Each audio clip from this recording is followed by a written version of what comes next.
Hello friends, இன்றைக்கி அவல் லட்டு செய்கிறதுக்கு தேவையான பொருட்கள் என்னென்னு பார்த்துக்கலாம். ஒரு கப்பு அவல் எடுத்து வச்சுருக்கிறேன். அதுக்கப்புறம் கொஞ்சமாக முந்திரி பருப்பு, அதுக்கப்புறம் கொஞ்சமாக தேங்காய் எடுத்து வச்சுருக்கிறேன். அடுத்து கரும்பு சர்க்கரை. இப்போது எப்படி செய்கிறது அப்படின்னு பார்க்கலாம். இதுக்கு கொஞ்சம் தேவையான அளவு கொஞ்சம் நெய் நம்ம எடுத்துக்கலாம். இப்போது அடுப்பில் சட்டி வச்சாச்சு. நான் 2 ஸ்பூனு நெய் சேர்த்துருக்கிறேன். நெய் சேர்த்த பின்னாடி கொஞ்சமாக ஃபஸ்ட்டு என்ன பண்ண போகிறேன்னா, தேங்காய் கொஞ்சம் பொன்னிறமாக வறுத்து எடுத்துக்கலாம். வறுத்து எடுத்தாச்சு. அதுக்கப்புறம் என்ன பண்ணணும் அப்படின்னா, முந்திரி பருப்பு அதே நெய்யில் கொஞ்சம் முந்திரி பருப்பு போட்டு அதையும் நம்ம ஃப்ரை பண்ணி எடுத்துக்கலாம். அது பொன்னிறமான உடனே அதை தனியாக எடுத்து வச்சுக்கலாம். அதே பேனில் கொஞ்சம் நெய்யை ஆட் பண்ணி அவலை போட்டு நம்ம ஃப்ரை பண்ணிக்கலாம். பொன்னிறமாக வர்ற மாதிரி ஃப்ரை பண்ணி தனியாக எடுத்து வச்சுக்கலாம்.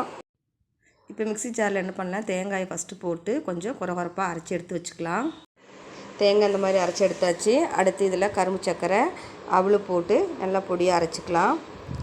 அரைச்சதுக்கப்புறம் நம்ம என்ன பண்ணணுன்னா, கொஞ்சம் லைட்டாக சூடாக இருக்கிறப்பவே நம்ம என்ன பண்ணணும், ஒரு பதமாக ஏலக்காய் பொடி, வறுத்து வச்ச முந்திரி எல்லாம் போட்டு நல்லா மிக்ஸ் பண்ணிக்கலாம். இப்போ மிக்ஸ் பண்ண மாவை நம்ம அழகாக லட்டு மாதிரி உருண்டை பிடிக்கலாம்.